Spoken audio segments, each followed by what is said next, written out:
What is up, everybody? Welcome to the ATL Sports HQ show, the show for the fans by the fans. This is episode number 15. I am Bob Lancaster. You can find me all over social media at Bowling Bob. I'm Phil Beasley. You can find me on Twitter and Instagram at _ATL Phil. I'm Derek Clemens. You can follow me on Twitter at DClemens. You can follow the site, atlsportshq.com and ATL Sports HQ on YouTube, Facebook, Twitter, and also the show can be found on all major podcast sites, including iTunes, Spotify, Stitcher, anywhere that you can listen to some podcasts, we're there. If you're interested in writing for the site, we are still actively recruiting, so just shoot over a message to Phil on Twitter at _ATL Phil or myself at Bowling Bob. We'd love to get you started on the site. You know, you could be doing some live games as well too. You know, we do some Atlanta United, and just some other stuff. So give you a chance to get your foot in the door as far as covering live sports. But let's get right into it. This is a busy week. NFL. NBA, just tons of news. But we're going to start at the NBA tonight with the Atlanta Hawks All-Star Draft and the NBA trade deadline that ended today. The Atlanta Hawks pretty much stayed put at the deadline, with the biggest move being Tyler Dorsey traded to Memphis for Shelvin Mack. And someone has an opinion on that. So, but yeah, Tyler Dorsey was traded to Memphis for Shelvin Mack, who we will waive, and Boston trading us Jabari Bird for a can of corn and future bail money, as he will immediately be released under suspicion of domestic violence. Are you guys okay with staying put, Derek?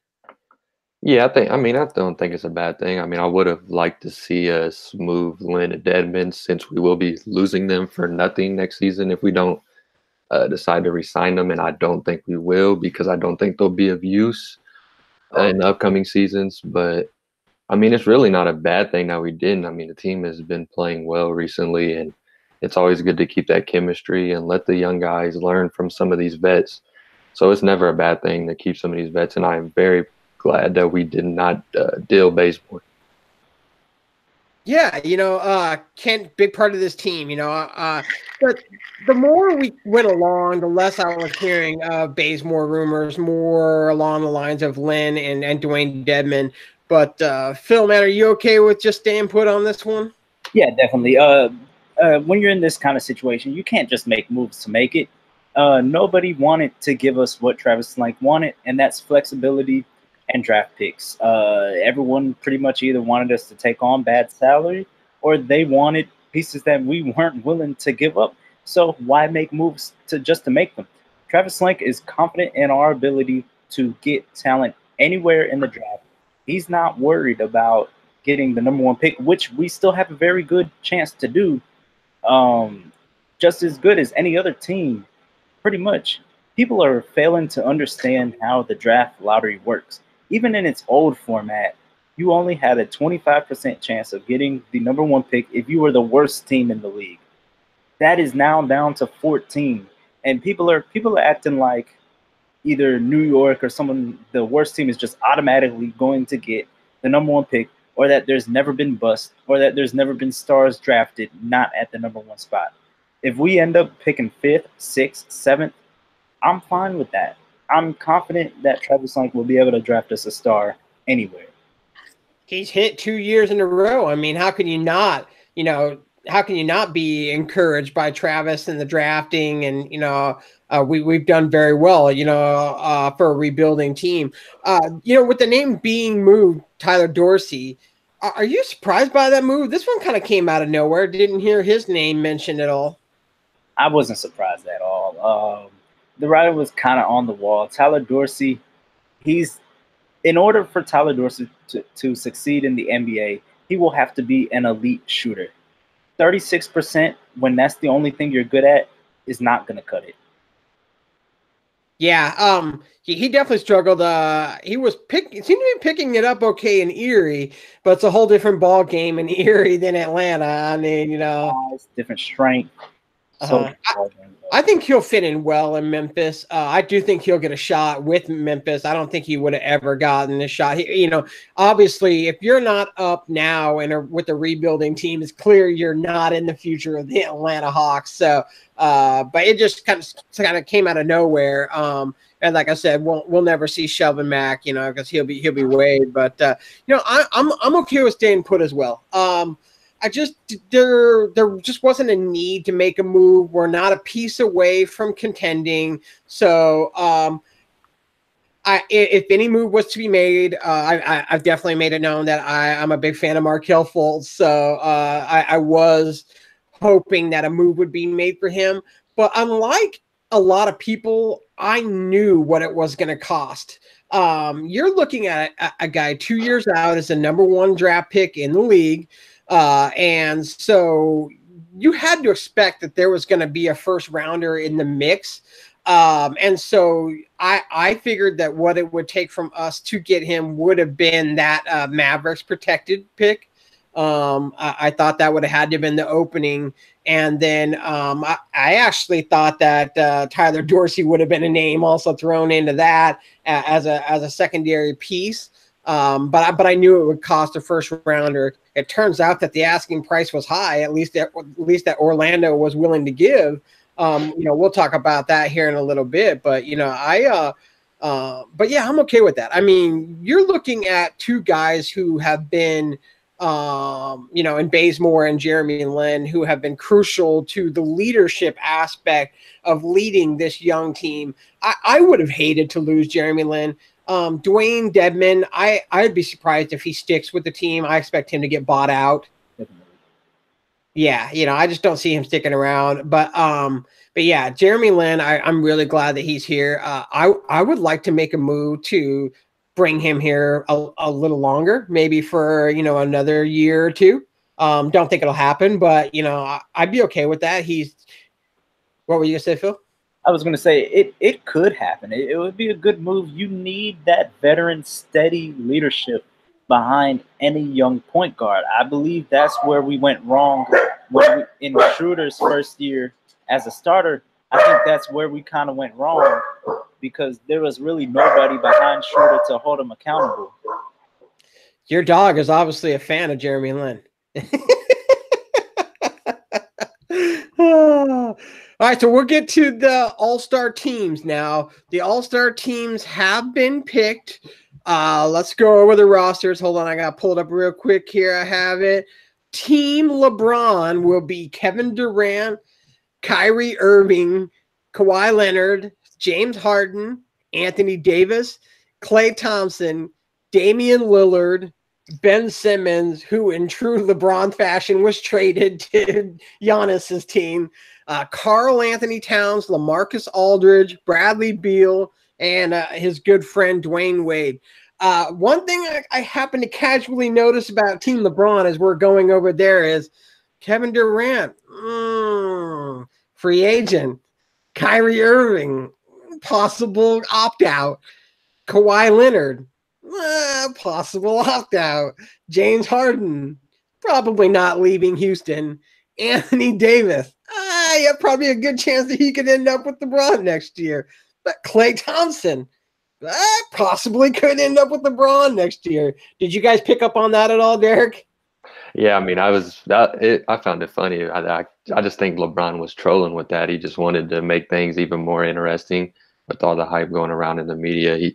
And it just looked like he was on a mission to pick up every single one of them. And he even said during the show, they talked about something about tampering, and he said tampering doesn't count in the All-Star week. Yeah, it's like being on the dream team. You can pretty much just talk with Will. What did you think? Did you think that was interesting, Phil? Yeah, LeBron is going to be in those guys' ears all All-Star weekend. There you go. But he's definitely plotting. He definitely wants to bring a few of his buddies with him to Southern California next season. Yeah, I agree. I just thought that was funny. And when I was hearing the picks, I'm just like, well, that's pretty interesting that these are all free agency team. Yeah, what was Giannis doing? They're gonna get killed. Well, we're gonna get to what Giannis was doing here next. Giannis's pick he picked the obvious in Steph Curry first, Joel Embiid second, Paul George third, Kemba Walker fourth, Chris Middleton fifth, Nikola Jokic sixth, Russell Westbrook, who he then traded away, which is probably the best guy he had, which he traded away for Ben Simmons, Blake Griffin eighth, D'Angelo Russell 9, Nikola Vukovic number 10, Kyle Lowry 11, and Dirk Nowitzki 12. Phil, this might be the worst team ever in a picking contest, right? Yeah. But you know, Giannis isn't one of those buddy guys. He's not training with people in the summer. Mm-hmm. I can't see him recruiting anybody to come play in Milwaukee. He doesn't seem like someone. He's almost like a Kawhi Leonard type. He's not with all the extra stuff. So it's like LeBron got the fun team, and then Giannis got the guys. So it's going to be really interesting. I think if it was like a regular game, maybe, but in pickup basketball, this should be a blowout. Now, of course, watch me be wrong, but on paper, it's like LeBron got the All-Star team, and Giannis got the team. What are your thoughts on Team Giannis, Derek? Yeah, I mean, like Phil said, I mean, it should be LeBron's team should run right through them. I mean, their roster plays straight to the All-Star, how All-Star games played. I mean, running fast up and down, and then Giannis is the team's the complete opposite. They got all these big guys, and then it seemed like Giannis was just picking everybody that was foreign, really. I kind of thought Giannis was picking guys that play defense in a contest that there is no defense. I just couldn't, every pick that he picked, I just couldn't understand it. Do you think that the LeBron was kind of trolling by doing the whole trade thing of Ben Simmons and Russell Westbrook? Yeah, I thought they just wanted to add a little thing to get just hype it up a little bit more. You know how much attention that would bring. Yeah, I really like this format. I really like that they televised it. It kind of made it a little bit more interesting that they televised, the whole draft selection. But yeah, I had just kind of wondering what the heck Giannis was doing as he was picking. Again, you look at Team LeBron's roster, and I can't imagine that this is going to be even close. But you never know. I mean, those guys on Team Giannis are having great years. Let's not forget that Paul George is a MVP contender right now. So there's guys on his team. Middleton, who he's very familiar with. There is some names on there, but just LeBron just took all the big names. So I'm definitely going with Team LeBron. Who are you going for, Phil? Yeah, I got Team LeBron about 160 to 135. Who are you taking, Derek? Yeah, I'm gonna go ahead and run with Team LeBron. Awesome. All right, what kind of hold on. Forgot about the Atlanta Hawks. I was just about to skip that. I can't believe I was about to skip that. John Collins and Trae Young. They will be participating in All-Star Weekend. Trae in the Skills Challenge and JC in that dunk contest, and Collins will also be in the Rising Stars game. Is this an important weekend for putting Atlanta basketball back on the map, Derek? Yeah, I think it's great. I think it's great for both of them. They get a chance to showcase their talent at one of the biggest stages in the NBA, and then, I mean, it's just great for both of them guys, and hopefully they'll be able to put on a show. Yeah, what are you thinking? Is it time to put the Atlanta Hawks back on the map, Phil? Definitely. Hopefully we get to see John Collins and Trae Young ball out in the Rising Star game on Friday night, and then Trae Young win the skills competition, and then Trae Young with some crazy setup for John Collins in the dunk contest while he's on a Nick jersey. When I pulled up the roster, I didn't see Trae in the Rising Stars. Is he playing? Yeah, he's on. Yeah. Okay, I didn't see him. I looked at the roster, or else I would have, I didn't see his name. I may have skipped by it though, but this is important. Again, I say for John Collins. Trey Young's name has been out there. He's not getting as much national recognition as Luka Doncic, but you know, his name is out there. John Collins is quietly putting together after his injury a fantastic season, and it really isn't getting any kind of notice in the league. But you know, I've said this for the last couple of weeks. You know, it seems like the last couple of years the dunk contest has really put some names out there. Last year it worked so well for you know, Utah, and so you know, you can get get known, I guess. So I'm hoping that he brings his flashiest dunks out there, and that people get to see what we get to see. And then, like I said, with both of them being in the Rising Stars game, you know, they are you know, it would just be good for everybody else to get eyes on them like we see them. So I'm definitely excited and happy for the both of them. Trey in the skills challenge is going to be pretty nasty. So we know his ball handling skill. So that's a perfect competition. I actually pick him to win the skills challenge. And looking at the roster for the dunk contest, I think John Collins has got a good chance at winning the dunk contest as well. Agree with that, Phil? Oh yeah, definitely. I can't wait to see what John Collins has up his sleeves. He said he's already been preparing. He said he's been preparing with Nick and Vince Carter. He said he had a hunch that he was going to be in it, so he already ready. So I'm excited. I wish I was heading up there. All right, what are the odds, Derek, percentage-wise, that we see John Collins in a throwback Dominique Wilkins jersey in the dunk contest? I actually think that it's more likely for him to be in a Vince Carter jersey. You think so? I think it's more likely for that. I think Vince Carter might even, if he's there, come out.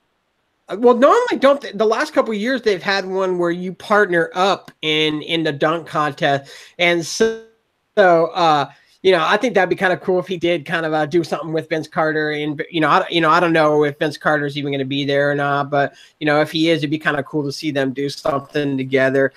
Give a little you know, shout out to Vince, you know, and show some respect, you know, to Vince just for all he's done for the Hawks this year with the leadership and stuff like that. And you know, a guy like Jordan that put the dunk contest on the map. So that it would be kind of cool. I don't expect it, but you know, I would probably put it at 30% odds of a Dominique Wilkins throwback jersey, but I do like the idea of a Vince Carter throwback. So that'd be kind of cool. So all right, now we will get to the overall NBA trade deadline. What we're essentially going to do is give insight on the importance of each trade.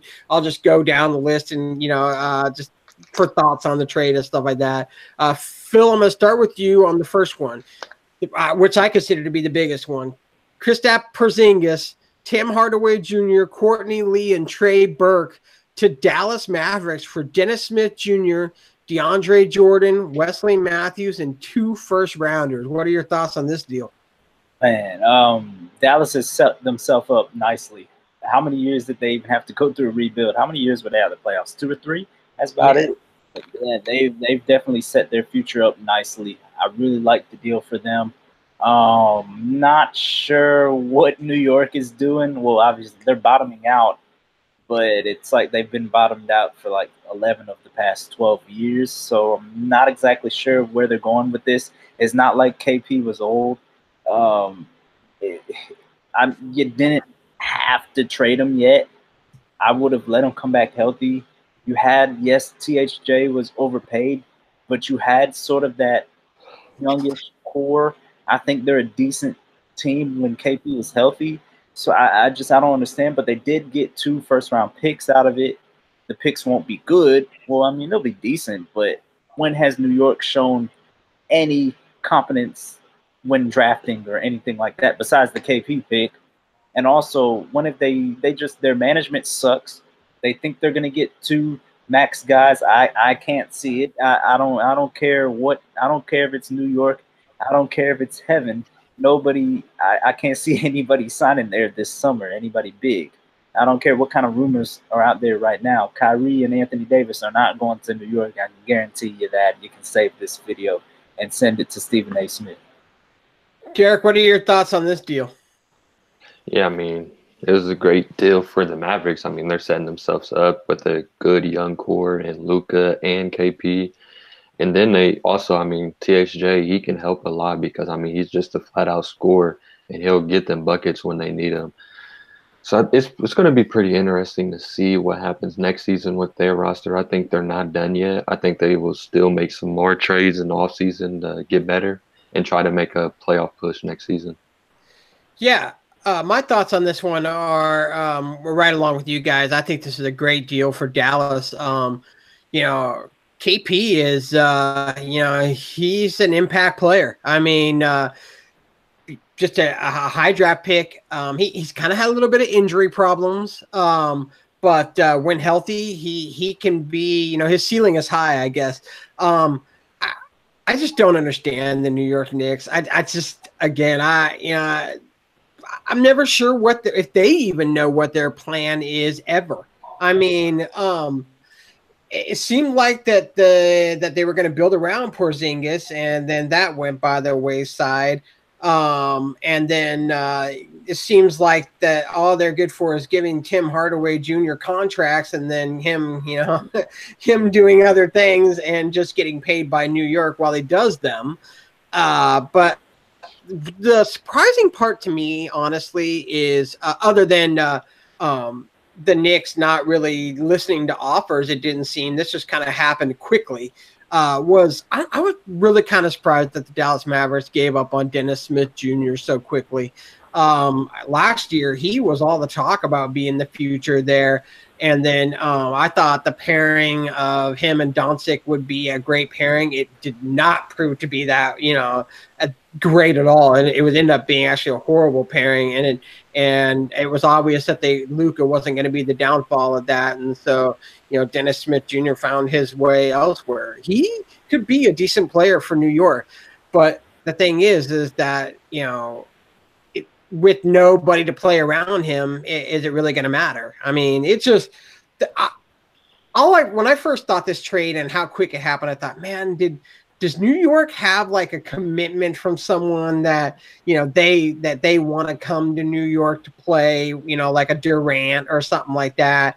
But that franchise has been a disaster for going on about 10 years now, where it just seems like they either draft horribly or, you know, and Dolan has just been a horrible owner. I mean, between coaching decisions and everything, it's just, I don't know, man. It is crazy. Yeah, Dougie Fresh, he says Knicks should have drafted Dennis Smith Jr. in the first place, which is the irony of the whole trade. And I agree with that. You know, he was available there, and so we were surprised that they took Porzingis. But yeah, I don't know what the Knicks are doing with that franchise, but we'll have to wait and see on that one. But I'm definitely thinking Dallas wins that trade. You guys think Dallas won it all around? You know what, Derek? What would you grade that trade for Dallas? For Dallas, yeah. I'll give them a B+. Mm-hmm. Phil, grade for Dallas. For Dallas, I'm not a huge fan of giving multiple first-round picks, so I got to give it a B.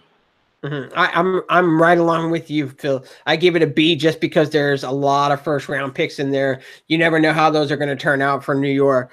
You know, another, you know, big trade, I thought, Markelle Fultz was traded today. He was traded to Orlando for Jonathan Simmons, a future Thunder first rounder, and a future Cavs second rounder. Derek, we'll start with you on this one. What are your thoughts on this trade?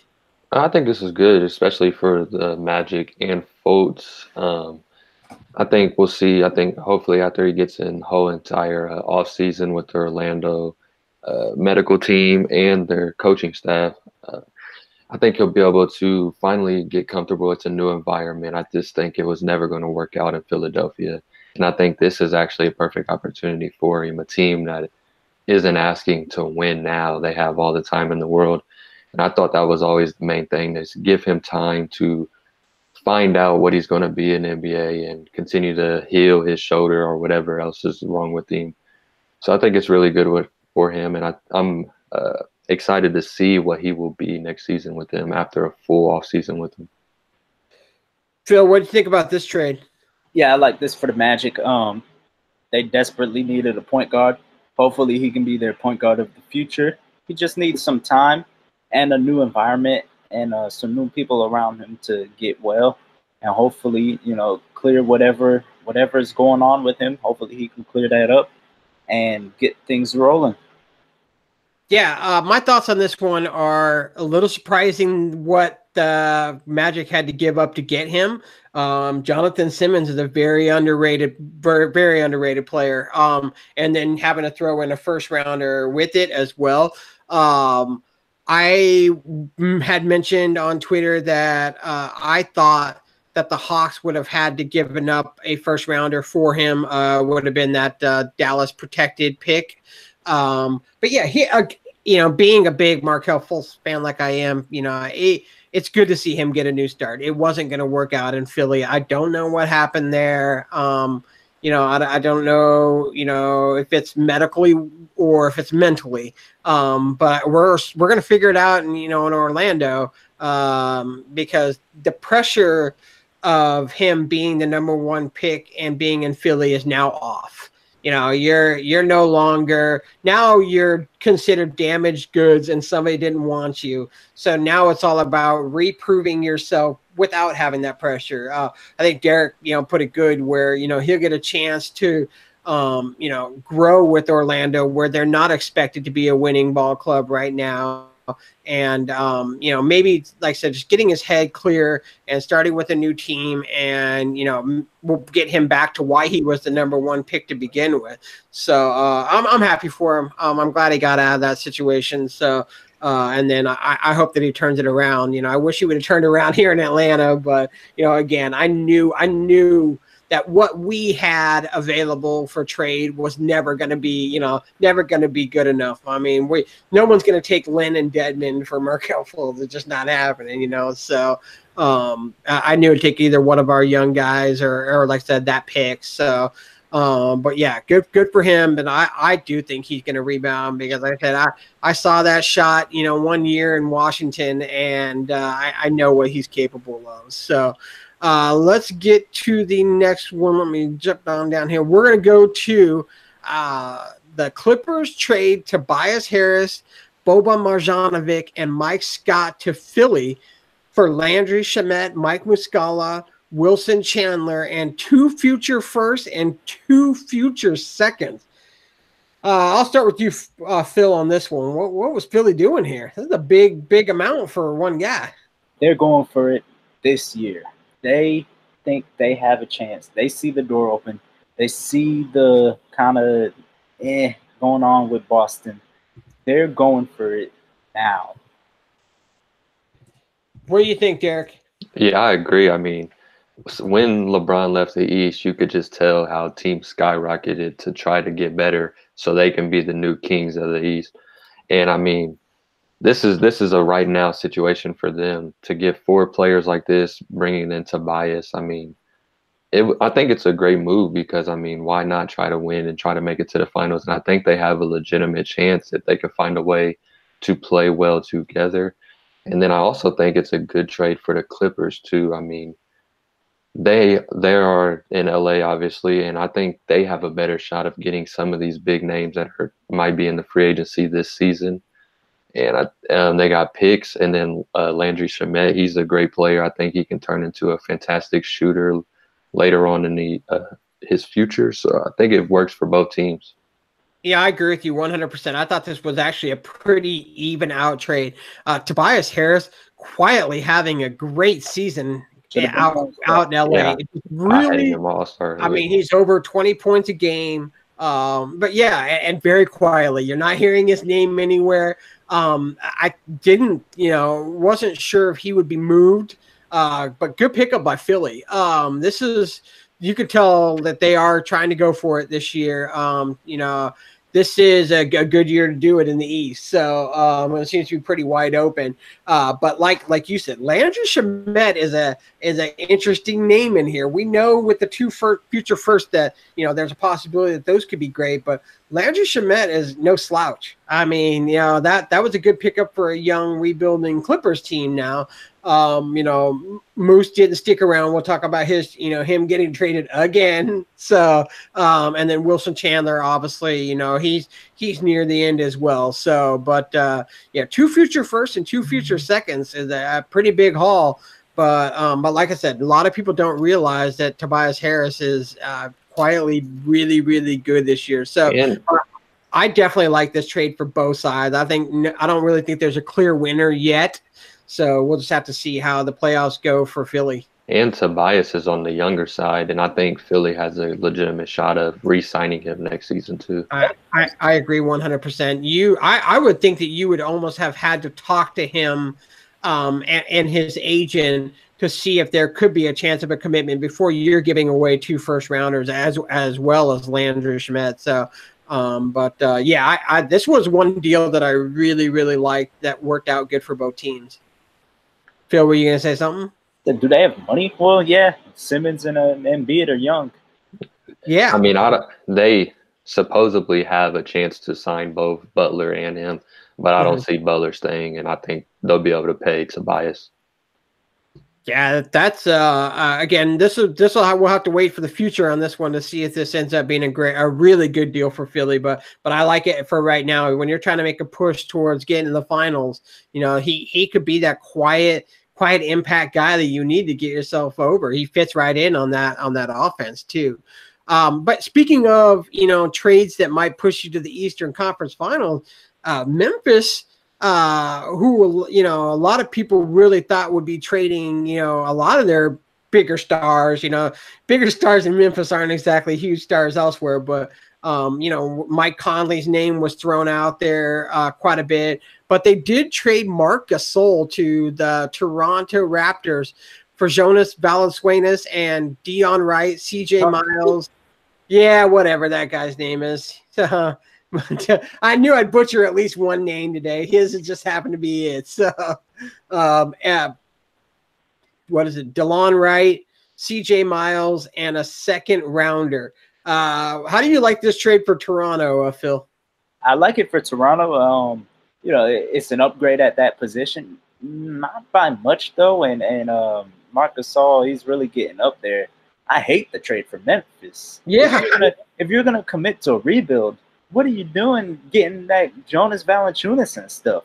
You need to be getting picks and young guys. What are you doing?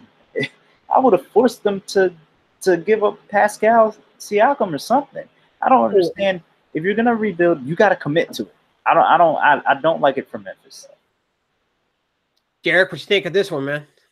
I mean, yeah, I think it's a good trade for the Raptors, and I think it was their attempt and the only thing that they could do of trying to make the Raptors more appealing for Kawhi Leonard in the offseason. I mean, Marc Gasol, that's not the best thing you can do, but he will help, and I think he'll help them in the postseason. And the Raptors really didn't have to give them much that would hurt their rotation because they still have guys that could fill the spots of the people that left.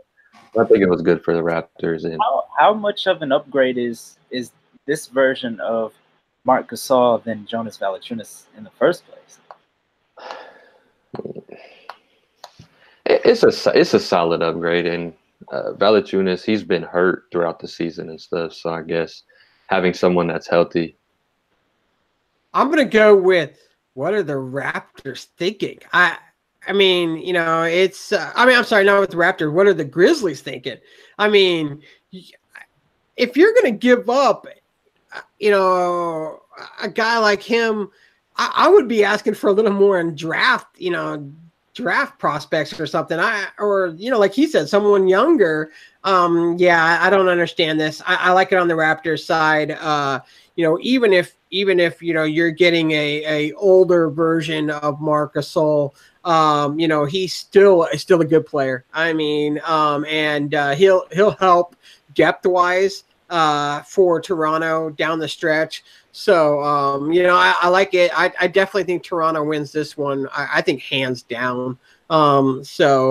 I thought they would get a little bit more for Marc Gasol, and then I'm surprised that they held on to Mike Conley. It doesn't make any sense, but shout out to Mike Conley. He's not complaining about anything, and he's been there losing for a long time. What was that, Phil? He said he wanted to stay. So yeah, I mean, some guys are just comfortable where they are. Mike Conley, it just seems like that kind of guy where he's just comfortable being, the star in Memphis, and he pretty much is. He's about to be taken over finally. They've drafted a couple of young guys that are ready to take over that team. So, but shout out to him for wanting to stick around, and I think this is like number 5 rebuild for that team. So, but he keeps wanting to be around. So, shout out to him. One trade that might not have the biggest names but kind of plays interesting is the Clippers went ahead and traded Mike Muscala, who they got in that trade, to the Lakers for Ivica Zubac and Michael Beasley. Now, here's where it gets interesting. The Lakers gave up 2 roster spots and only filled one with Mike Muscala. Is there going to be a certain Olympic player about to be joining that Lakers team, Phil? Yeah, without a doubt. And let's poke some fun at the Lakers fans. They thought they were getting Anthony Davis. They got Michael Muscala. Yeah, kind of a little bit of a downgrade. I mean, Moose has his moments, but I think that's a little bit of a fallback for for Anthony Davis. But Derek, you think this is off to get Carmelo? Yeah, I think they're definitely going to most likely pick him up. I mean, there's also some other people that could possibly be in the looks, but I mean, this trade for the Lakers standpoint made no sense. You gave up your best big on your team, who's been playing his best basketball in Zubac, and then you brought in Mike Muscala, who has been playing the worst basketball of his career. I mean, he's not even really knocking down shots, so the thing of saying he's going to stretch the floor isn't really valuable. Man, I just don't understand the LeBron. I mean, again, I understand these are your friends, but this, Carmelo Anthony has shown 0 this year. I mean, it just has shown nothing. I don't know what LeBron thinks he's going to pull out of him that couldn't be pulled out of the 3 other teams that he's been with this year. So, I definitely agree with you. A lot of people don't realize how good Ivica Zubac has been, and like you said, especially in the last couple of months. So, again, it's not the names in this trade aren't that big, but this is definitely all about freeing up a roster spot for Carmelo Anthony, and I think Carmelo will probably be there in the next couple of days or so. A few more. We had the Kings traded Skal Labissiere to the Blazers for Caleb Swanigan. 2 teams that are kind of young. Do you think this trade makes any kind of impact at all, Phil? Nah. Yeah, it's a minor swap. It almost just seemed like it was just a swap of players that don't fit into each other's systems and trying to give them a better chance. Yeah, 2 teams that don't really have a chance of making much noise. Yeah, what do you think, Derek? Yeah, I think it was just a swap of the young guys, 2 different systems. Maybe they fit into the different one.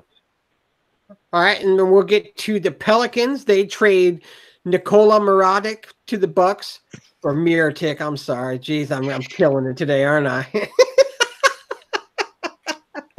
Oh, man, that was horrible. That might be my worst ever. I love it. Nikola Mirotic to the Bucks for Jason Smith, Stanley Johnson, and 4 second-round picks. Does this seem like a kind of an awful lot to give for Mirotic? Or Mirotic? My goodness, I'm dying today. I'm cutting myself off. I'm on that Dominique Wilkins drink today. I got a story. I don't know if I can tell that story, though. That's public. But Mirotic, he can really stretch the floor, but it feels like the Bucks kind of had that position already kind of filled in with Brook Lopez and Ersan Ilyasova, but Coach Bud, he loves players who can stretch the floor, so he'll find a way to use them. What do you think, Derek? Yeah, I think it might have been a little too much because, like Phil said, I mean, the Bucks do have some players like Ilyasova that can stretch the floor, but Nikolai can take that to a higher extent. I do think it was kind of trying to get a one-up and trying to match what the 76ers did. They saw they made a big move, so they tried to get one of their own. I mean, obviously not as big, but I think they tried to continue to compete. And I mean, they're the number 1 seed right now, so you see how that will go. But I do think it's a little too much. I mean, 4 second-round picks, even though it's the second round, it's still a lot of picks. I think they would have been better off just waiting for the buyout market. But then again, who wants to go to Milwaukee? Yeah, I just thought this was a lot to give up. But I think that he will flourish in the Bucks system. So this is Coach Bud's kind of guy. So it may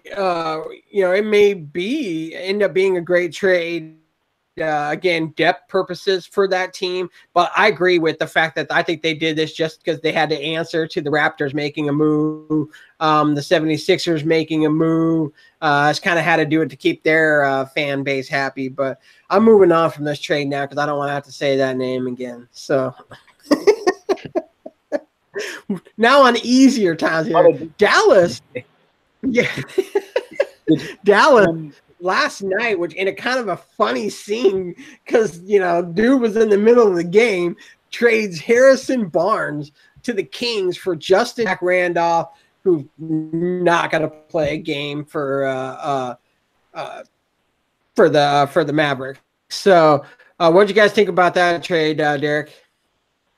It was kind of a weird deal. I mean, the Kings are in a position where I think they're the 9th seed right now. And, I mean, they're close to the playoffs, but I don't think this would be enough to give them that push to try to take the A spot. And the contract that Harrison Barnes has, it was kind of surprising that they went ahead and took that on. So I was kind of surprised by this deal. Phil, what'd you think about this one? Kings ain't making no damn playoffs, but it was a weird trade. You never want to see, these players are people too. Usually teams will hold their player out if they know it's anywhere near close. So it's really unfortunate to see that happen live pretty much. But Dirk and Randolph, they're going to make a good front line. No, I'm playing. But yeah, it was just a move to make it. They did. They came out and said that Harrison Barnes knew about the trade before the game, and he decided that he wanted to play one more game. What if he? Oh, that's just dumb. But what if he would have got hurt? Yeah, exactly. I don't understand why you would just why they would even let him play. I don't know why they would let him play. I wouldn't let him. Yeah, when I heard the story, I was like, "What are you doing?" But I don't think this is a trade. I don't think this is a trade for this year anyway, so I don't really think it makes a difference. But he could be a nice little veteran presence on that Kings team. Maybe teach him how to play some defense. Maybe I don't know, But yeah, this one kind of surprised me. It didn't really make any sense. But I mean, good deal for the Kings. It didn't really cost them too much. So why not? But last trade that we'll talk about before we get to the one that wasn't made today. The Wizards trade Otto Porter to the Bulls, Portis and Jabari Parker. Do you think this trade makes any difference in the long run, Phil? Nah, the Wizards, they're another team. What are they doing? John Wall is probably out all next year. Hank, what are you doing? I don't understand.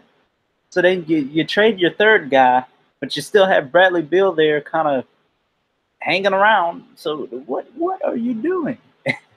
Bradley Beal should have been traded. Yeah, I don't know what they're doing. Talk about a team that needed to move people and didn't. Just unreal to me. Other than the Knicks, I think that franchise got to be a close second for disaster franchise. What do you think about this trade for Jabari Parker, Derek? It's going to be for him to finally get away from the disaster that was Chicago. I mean, I'm not a big fan of Jabari Parker because he's just lazy. So I don't know if another change will help him, because I mean the Bulls change didn't help him because he continued to play lazy. So I don't know, but I mean, I don't think this was a horrible deal for the Wizards. I mean, you get two younger guys, and then you get rid of that big contract and Otto Porter, which you do not need anymore. So I guess it's not that bad for the Wizards. Yeah, I just didn't see the point in the trade from other than getting Jabari Parker out, because he really, of these three, he's the one that essentially asked out. So, I think, but yeah, I don't know. Bobby Portis, he's a really good player. Bobby Portis, he's actually a really good player. I think he's like a dark horse player that people don't really pay attention to. And if he's given the minutes, I think he can put a lot of production in.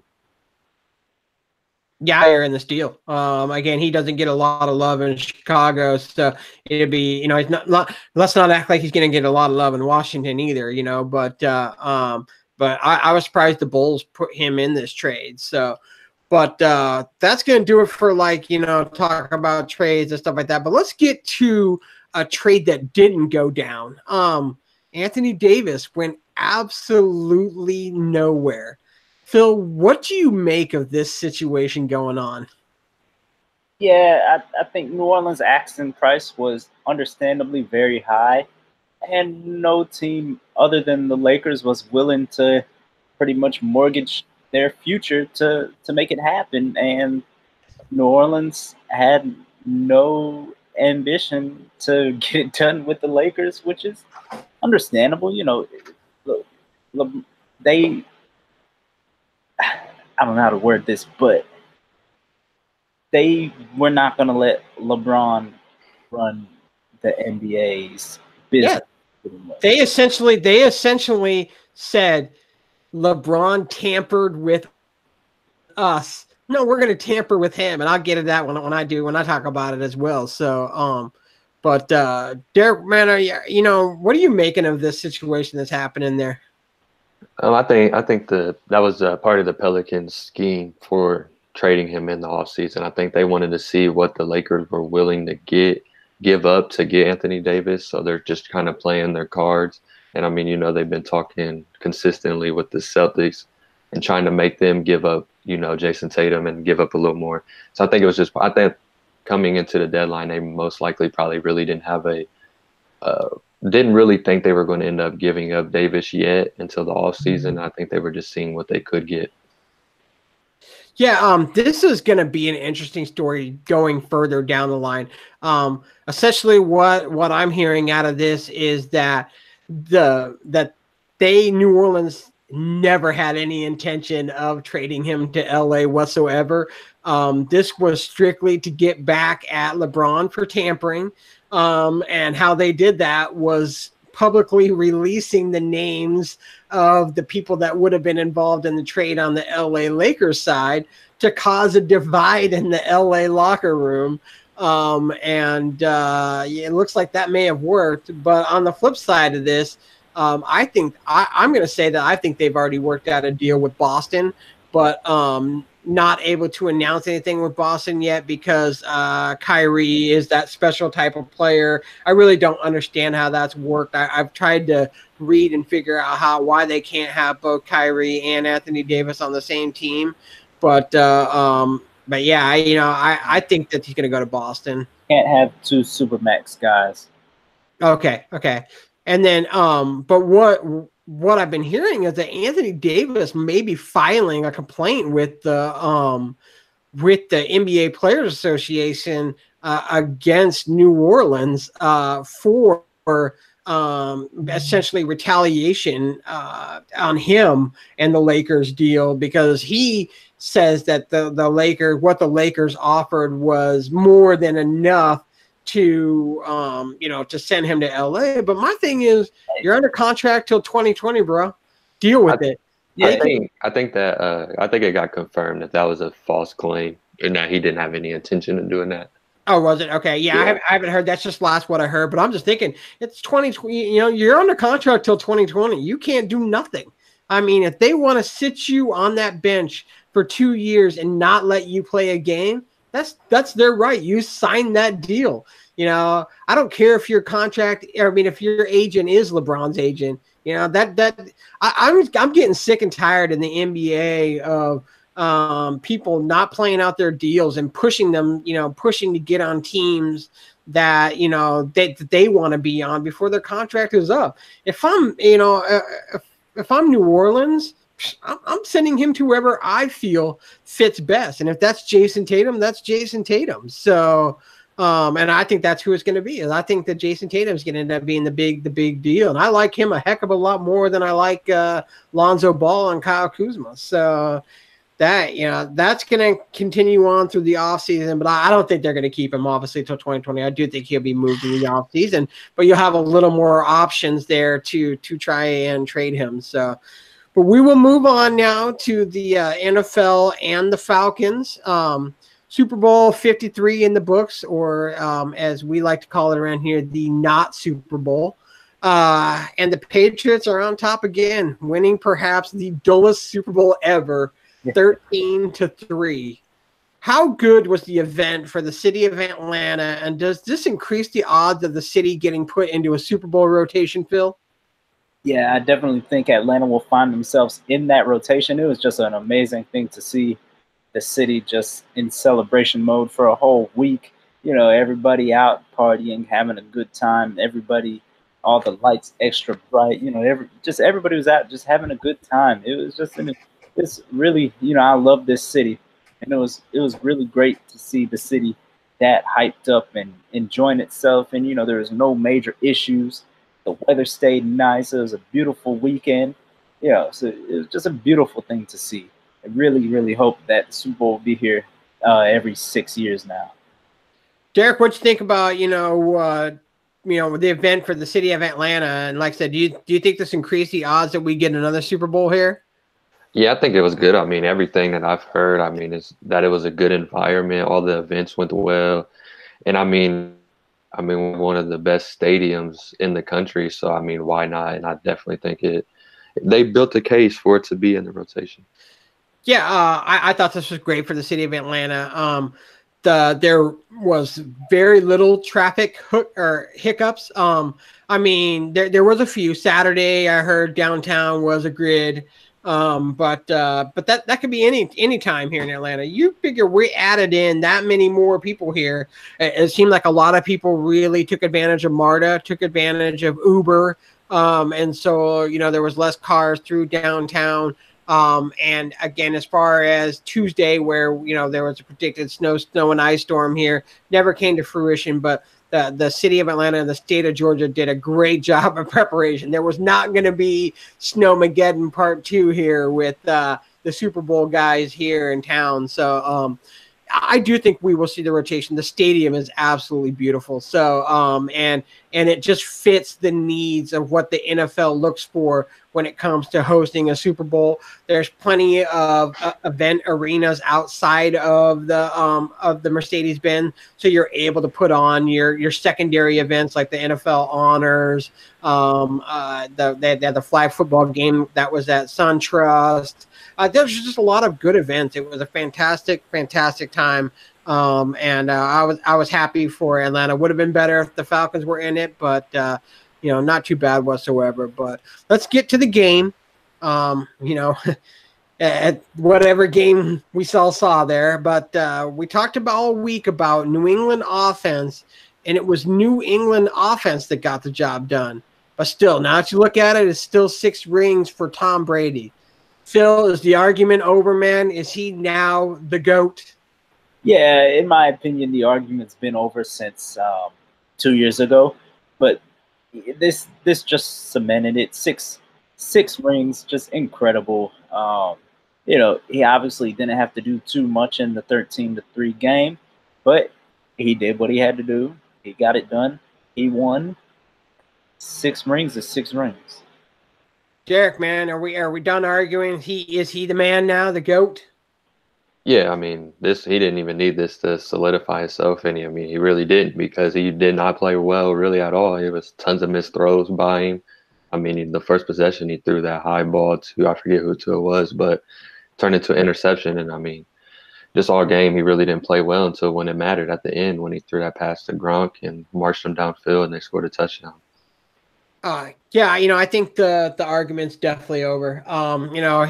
When you're putting rings on a second hand, I mean, there's not too many people that can lay claim to that. I mean, let's see how many. Like one? So there's one other guy. Yeah, it was. It was. Yeah, I can't remember who they did say, but I can't remember who it was. A defensive end. But yeah, it's amazing how he does it every time. Again, even when he struggles, he's still a good leader. He limited his mistakes. I think he had one interception in the game. He definitely did not look as crisp as I've seen him in other Super Bowls. His passes were a little short and a little underthrown. I'm pretty sure the Rams tipped at least 3 or 4 passes at the line. So and just didn't look as good. But I asked in the YouTube chat, I said, what everybody thought about the Super Bowl. And my wife, she said it was the most boring Super Bowl ever, but she's proud of Atlanta. Lex Zone 6, he said the MLS Cup was better than the Super Bowl. And I agree with that. And Dougie said the halftime performance was bad. Only thing good about it was Big Boy. And I think we only saw him for like a minute at that. So, but back to the game, Derek, how happy were you for Sony to get the only touchdown in the game? Yeah, it was good to see. I mean, shoot, he was the second highlight of the offense, him and Julian Edelman. So it was good to see that he was able to make an impact on the game and score the only touchdown. Yeah, Phil, how excited were you for Sony? Just another player to me. Yeah, I was excited. I mean, it's always nice when you're, I guess, coming back home essentially. And he had such a phenomenal postseason this year. And so, he deserved to get the rock there in the red zone and get a chance to take that score in. So, shout out to him again. He was probably the Patriots MVP overall through the postseason. So, it was great, but on the flip side of that, what do you guys think was going on with Todd Gurley? I mean, do you believe the non-injury thing, Phil? I don't know. There had to be an injury. I mean, for as dominant as he was all season, and then to just come into the Super Bowl, either that or he got caught late partying or something. Maybe that was it. But that's how they used him the entire postseason run. It was unbelievable. I just didn't understand that. The playoffs, it seemed like they were relying on the other, C.J. Anderson more than they were relying on him. But Derek, what do you think, man? Is there something else going on that we're not getting told about here? I for sure think there is something that's lingering around injury-wise. I mean, because he did get a majority of the snaps in the first playoff game. I think he had 100 and something yards. And then after that, they just went away from him. And I mean, they didn't even use him at all. He wouldn't even come out to the field. It was just primarily C.J. Anderson, which is very weird. And then, I mean, people are starting to question Sean McVay, is asking, is he really the genius that we think he is? But I definitely think that was just the injury. Yeah, I'm not believing it. And what worries me when it comes to Todd Gurley is the ACL. Is it a lingering thing from, the injury in Georgia?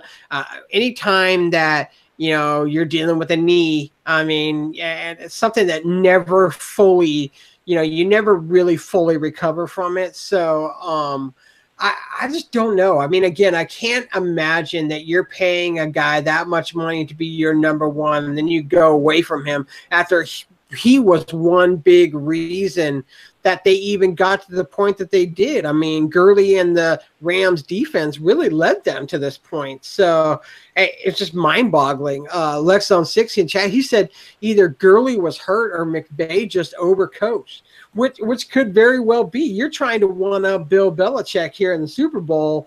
And, maybe, with C.J. Anderson, who did have success in the playoff. I mean, it's not like C.J. Anderson came in right off the bench and then we hadn't seen what he did. He played well in the playoffs too. So and maybe they just thought that was, the best, hand to use, as far as poker hand. But that's just, I don't know, man. That one, I just think there's more. I think it was the ACL, and it's something bothering him in his knee. I looked at the fact that they were showing, I think, or I don't know if they showed it or if someone was talking about how he was over on the sideline constantly on the bike.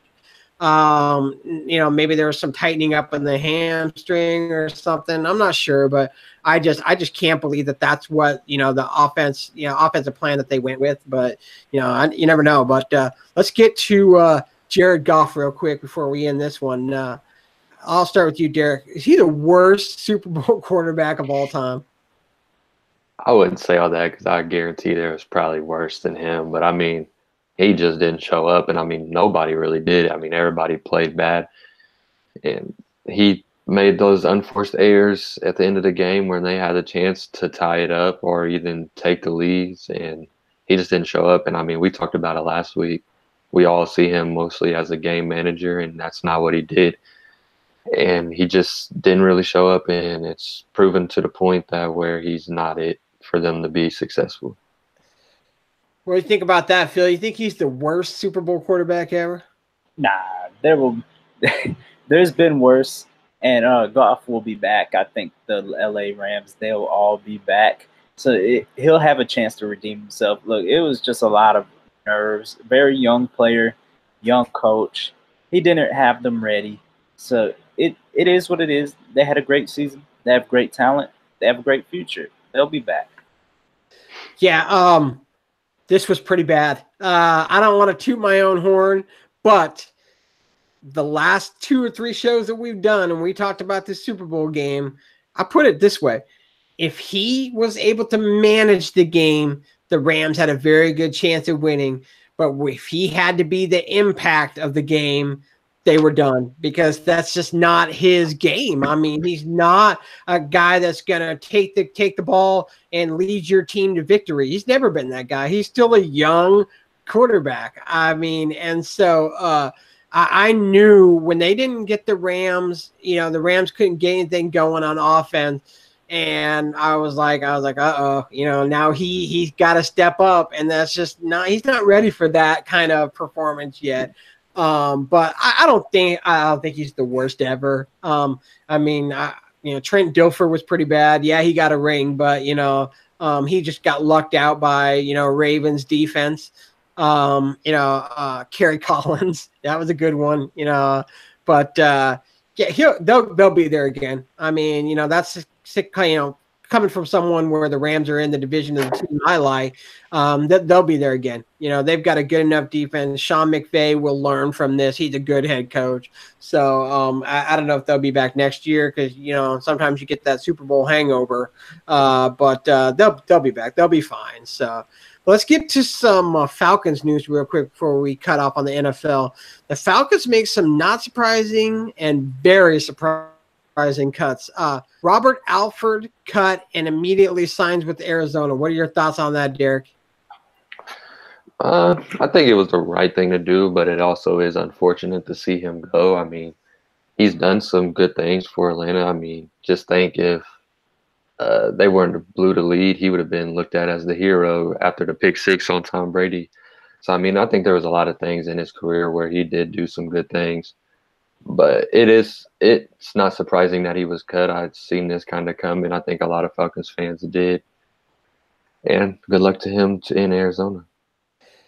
What you think, Phil? Yeah, the Falcons, they had to get very creative and create some cap space. They really have to shore up these lines. And unfortunately, a lot of heads had to roll. But thanks to him for one of the most iconic images in Atlanta sports history, unfortunately, we couldn't finish off that game. Otherwise, that would have been the picture of Atlanta sport. Bye-bye.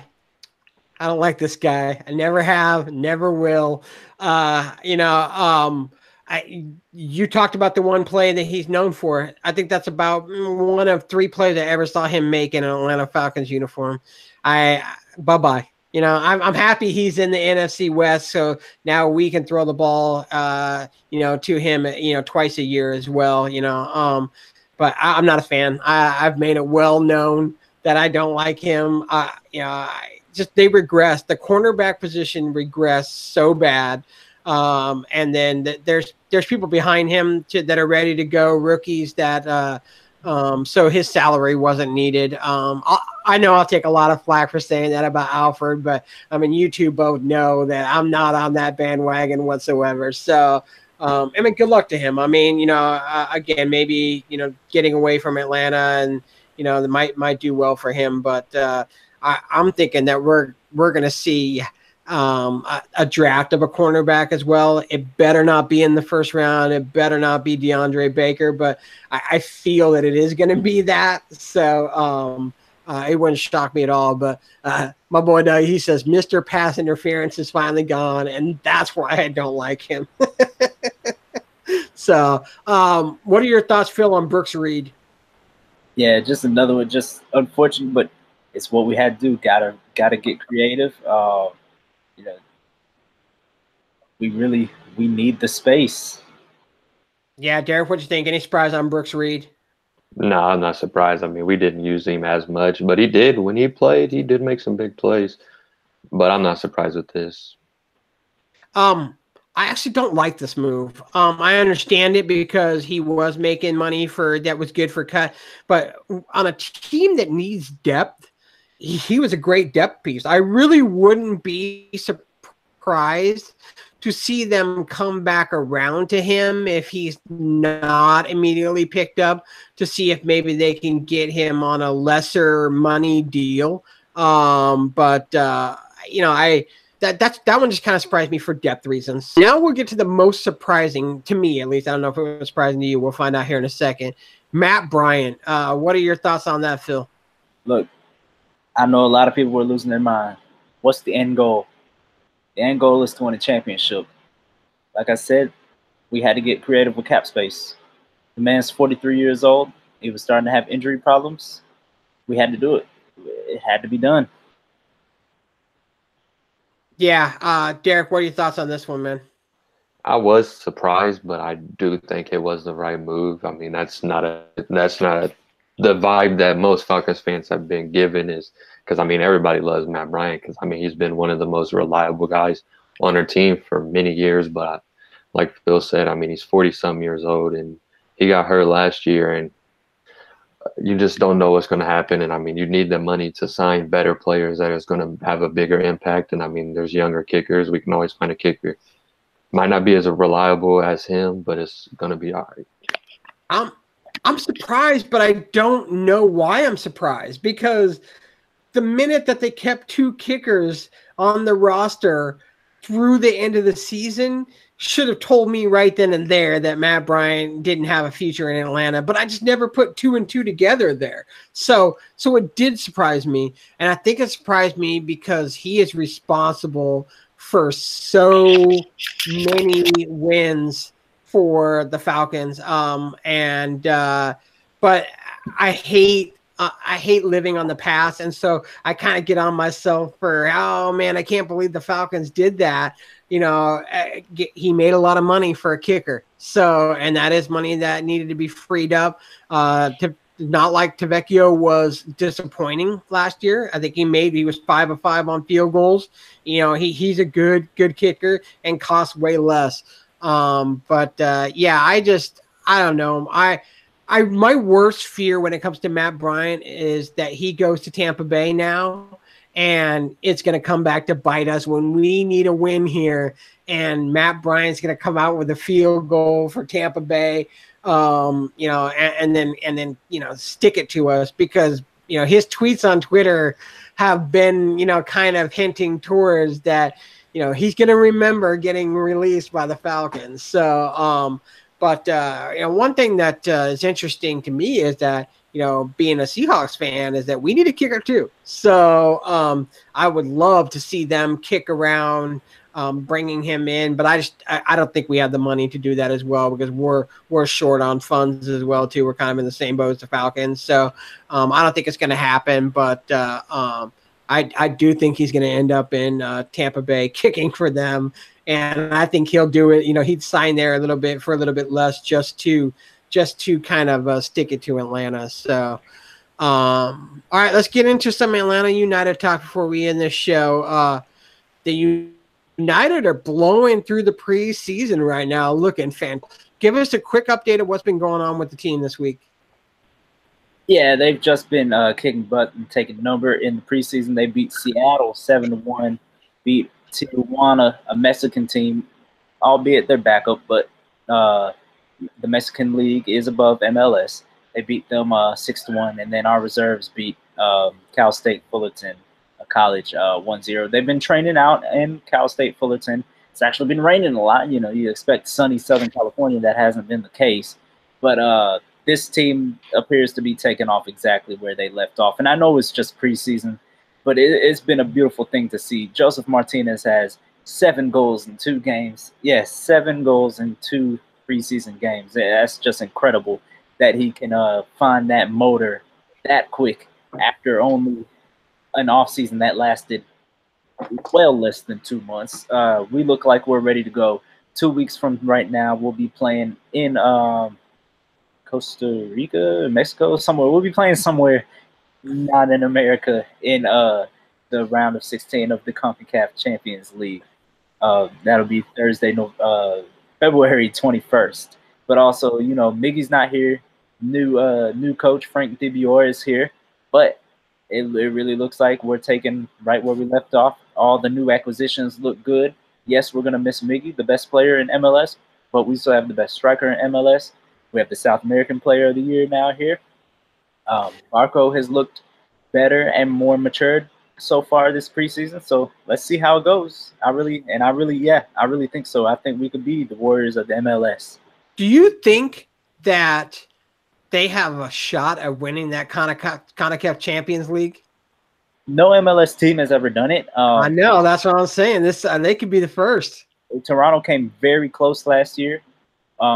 We're just as good, if not better, than that Toronto team. So we definitely have the chance. You know, we gotta kind of balance it out. If we go full at CONCACAF, that could jeopardize MLS a little bit, our MLS season. But that may be a risk we're willing to take, because that trophy would mean just as much, if not more, to become the first team to ever win it. That could be bigger than the MLS Cup trophy. And MLS is a long season, so even if we fall behind a little bit in the standings, we should be able to make it up. I don't think we'll be looking at a Toronto-like fallout last year. Yeah, I think they got a good shot at being the first MLS. They just look to be as loaded or better than they were last year, and so you know, this could be good. I mean, this could be. We thought last season was a ride. I think this season has a chance to be just that much better for the United. Again, they really, you know, you lose Miggy, of course, but it didn't become a devastating loss, you know, because you're able to just bring someone right back in. So yeah, it'll be interesting to watch them in the CONCACAF. So, and we'll see how they do. But all right, let's get into some buy or sell the end of the night. After the Indiana Pacer fans bullied the Lakers players with LeBron will trade you chants every time that they got to the free throw line, LeBron says he is sympathetic to his teammates' names being in trade rumors. Phil, buy or sell LeBron actually being sympathetic? No, he would have won trying to orchestrate all this stuff. LeBron don't care. He wanted to win now. He's just being a good leader and a good teammate now because he's stuck with them. Derek, buy or sell Mr. Sympathetic LeBron? Yeah, I'm going to go ahead and sell. I mean, he might say that, but I don't think he actually means it. Yeah, I'm selling with you guys 100%. Come on, he's the general manager of that team. I don't care what Magic Johnson says or what Magic Johnson thinks he's doing with that team. But yeah, I mean, come on. How come everybody in the NBA and everybody in the world knows that he controls who he wants to play with him on that team? So, but Yeah, I'm definitely selling on that. I mean, he knows who he wants on that team, and it obviously isn't, you know, the guys that were sitting 4 chairs down away from him at that Pacers game by the end of the night. So you could tell they just pissed off every single one of them too. So I think when they lose by 49 that game, it was horrible. 40. So, I think yeah, 40. oh man, it was a disaster. So. But they look good tonight. I'll give them that. Yeah. Yeah. Well, I think now that the deadline's done and they know that they're not going anywhere, that does kind of ease down a little bit of things. There's just that pressure of everybody's name being on the trade deadline. So this one kind of came up today. Was interesting. Video footage today surfaced of Patrick Mahomes playing a pretty aggressive game of hoops this week in a pickup game. Chiefs GM Brett Veach told him no more basketball. Buy or sell Brett Veach telling Mahomes he can't play pickup hoops, Derek? Yeah, I'm going to sell that. I mean, he can't tell him what he's going to do. I mean, I doubt that's in the contract. I mean, obviously, if he gets hurt doing something outside of football, then I think he has consequences. But if that's the risk that he's willing to take, then so be it. Phil, you buy or sell in this one, man? I got to sell that. What, you're going to put him in bubble wrap? He can get hurt driving. He can get hurt walking. He can get hurt going up and down the stairs. Yeah, it might be a bigger risk, but these are humans, not slaves. You know what, man? I'm buying. Man, it was clear that Patrick Mahomes is the future of that team's success. I'm more surprised. I'm more surprised that it's actually not written in his contract that he can't play pickup basketball. Again, a lot of that is written into contracts these days. They don't want you doing action sports or anything contact wise or something like that. So I am shocked. But man, I'm buying. I understand you guys on YouTube as well. You know, Lexi says, "How you gonna tell a grown man what to do?" My wife said you could get hurt getting out of bed, and I agree with that. But still, you protect the investment. You know, they made a financial investment to him, and they need to protect that at whatever cost that they could possibly do. So I'm buying this one. I just, you know, I disagree with it, but you know, but I got to buy it as a GM. So. All right, last one. Major League Baseball is proposing a rule change that the designated hitter will be league-wide instead of American League only. Buy or sell the designated hitter, Derek? I'm going to sell. I've never really liked the designated hitter. I think everybody that's on the field should have to hit. I don't think there should be one guy that gets to just go in and hit. What do you think, Phil? It's about damn time. Why do we need to go up there and see the pitcher hit every game? Go see him strike out or foul out or something every single game, about 8 times a game. Nah, I ain't trying to see that. Let's get some more hitters out there. Everybody loves offense, unless you're an old head or something. Everybody loves offense. I want to see more home runs. I want to see more action. You know, let's get this flowing. I'm buying 1,000,000,000%, and I agree with you, Phil. Man, I'm not wanting to see I mean, I'm probably thinking in my lifetime, I've seen maybe 4 really good hitting pitchers. I mean, really good hitting pitchers. They just don't come around that often. You know, I'm 100% for the designated hitter. Again, you get a guy, you know, for the Braves purposes, you could get a guy that, you know, could bat 4th or 5th, bring in offensive power. Look how well it worked for Boston. You know, they were able to roster Big Papi for all those years, a guy that was a defensive liability, but never had to get off the bench to play defense because he played designated hitter. You can give a guy like Freddie or Acuna, you can give them a day off in the field. Exactly. And still hit.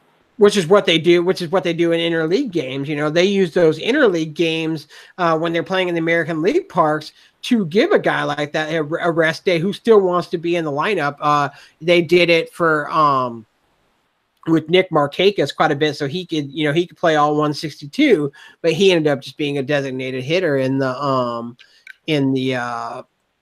American League parks. So. But that's going to do it, I think. Phil, you got some shout-outs to end with? Yeah, definitely. You know, shout out everybody listening, everybody supporting, everybody in the chatting. DM me your Atlanta sports questions so I can do my weekly article. I want to answer your questions in my article every Sunday or Monday. So definitely, you know, any Atlanta sports question that hops in your mind, DM me at @ATL Phil. And just thank you everybody for supporting all my writers and contributors. Come write for us. DM me. Come join the team. Derek, shout-outs. Yeah, just shout out everybody watching. We appreciate y'all listening. And make sure to share our links when we go live and when we post our streaming services links. Yeah, I want to shout out everybody in chat. It was our biggest chat to date, so we appreciate you all checking in and listening and giving us your feedback and stuff like that. We appreciate it. If there's something you don't like, tell us that too. We're always open for criticism. But one thing I want to shout out is keep an eye on @ChopUpChopDown. I'm going to be doing a lot of Braves content there this year.